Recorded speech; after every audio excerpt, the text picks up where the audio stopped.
श्री राधा रानी के 10 अनसुने रहस्य जानकर चौंक जाएंगे आप। भगवान श्री कृष्ण की प्रेमिका राधा का जिक्र विष्णु पद्म पुराण और ब्रह्मवैवर्त पुराण में मिलता है। मान्यता और किंवदंतियों के आधार राधा के बारे में बहुत कुछ कहा जाता है। आओ जानते हैं कुछ अनसुनी बातें। 1. भगवान श्री कृष्ण से श्री राधा लगभग 5 वर्ष बड़ी थी। कहते हैं कि श्री रुक्मिणी भी श्री कृष्ण से उम्र में बड़ी थी। श्री राधा एक सिद्ध और संबुद्ध महिला थी। 2. ब्रह्मवैवर्त पुराण के प्रकृति खंड 2 के अध्याय 49 के श्लोक 39 और 40 के अनुसार राधा जब बड़ी हुई तो उनके माता पिता ने रायान नामक एक वैश्य के साथ उसका संबंध निश्चित कर दिया। रायान माता यशोदा का सगा भाई था। 3. दक्षिण में प्रचलित कथा के अनुसार श्री राधा ने भगवान श्री कृष्ण को तब देखा था जबकि माता यशोदा ने उन्हें औखल से बांध दिया था। श्री कृष्ण को देखकर श्री राधा बेसुध सी हो गई थी। उत्तर भारतीय मान्यता अनुसार कहते हैं कि वह पहली बार गोकुल अपने पिता वृषभानुजी के साथ आई थी, तब श्री कृष्ण को पहली बार देखा था।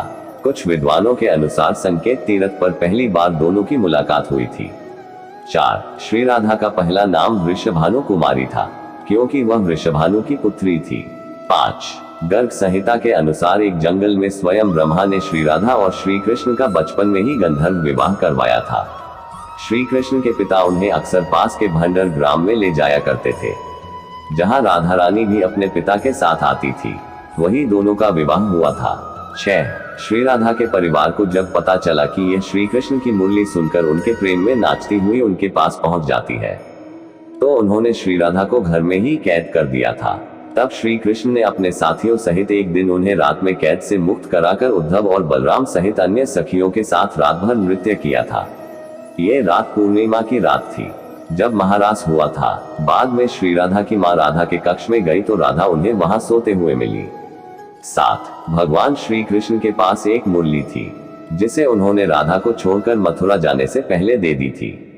राधा ने इस मुरली को बहुत ही संभाल कर रखा था और जब भी उन्हें श्री कृष्ण की याद आती तो वह यह मुरली बजा लेती थी। श्री कृष्ण उसकी याद में मोरपंख लगाते थे और वैजंती माला पहनते थे। श्री कृष्ण को मोरपंख तब मिला था जब वे राधा के उपवन में उनके साथ नृत्य कर रहे मोर का पंख नीचे गिर गया था, तो उन्होंने उसे उठाकर अपने सिर पर धारण कर लिया था और राधा ने नृत्य करने से पहले श्री कृष्ण को वैजंती माला पहनाई थी। 8. श्री राधा की 8 सखियां थी।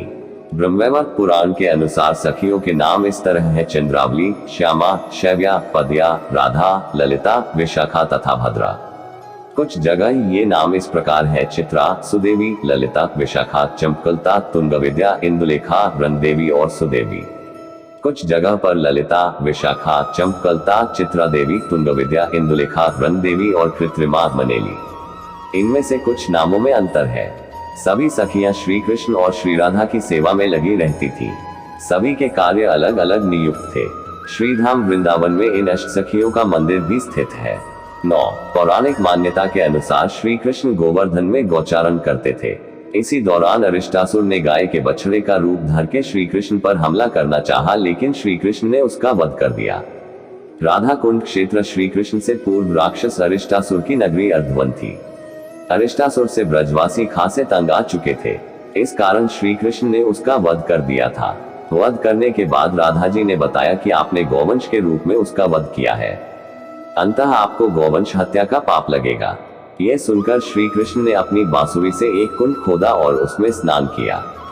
इस पर राधा जी ने भी बगल में अपने कंगन से एक दूसरा कुंड खोदा और उसमें स्नान किया।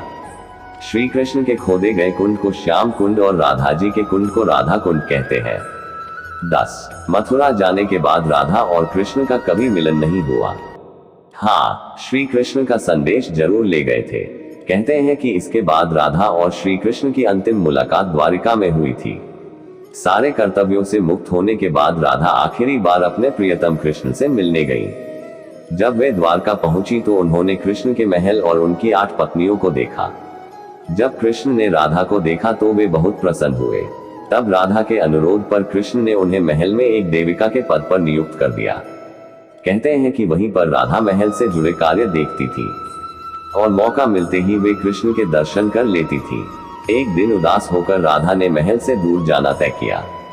कहते हैं कि राधा एक जंगल के गांव में रहने लगी। धीरे धीरे समय बीता और राधा बिल्कुल अकेली और कमजोर हो गई। उस वक्त उन्हें भगवान श्री कृष्ण की याद सताने लगी। आखिरी समय में भगवान श्री कृष्ण उनके सामने आ गए। भगवान श्री कृष्ण ने राधा से कहा कि वे उनसे कुछ मांग ले, लेकिन राधा ने मना कर दिया। कृष्ण के दोबारा अनुरोध करने पर राधा ने कहा कि वे आखिरी बार उन्हें बांसुरी बजाते देखना और सुनना चाहती है। श्री कृष्ण ने बांसुरी ली और बेहद सुरीली धुन में बजाने लगे। श्री कृष्ण ने दिन रात बांसुरी बजाए। बांसुरी की धुन सुनते सुनते एक दिन राधा ने अपने शरीर का त्याग कर दिया। तो दोस्तों, आज का ये वीडियो आपको कैसा लगा, ये हमें नीचे कमेंट बॉक्स में लिखें और साथ में जय श्री कृष्ण भी लिखें। साथ ही अगर आपको ये जानकारी पसंद आई होगी तो इस वीडियो को अपने दोस्तों के साथ अवश्य शेयर कीजिएगा। धन्यवाद।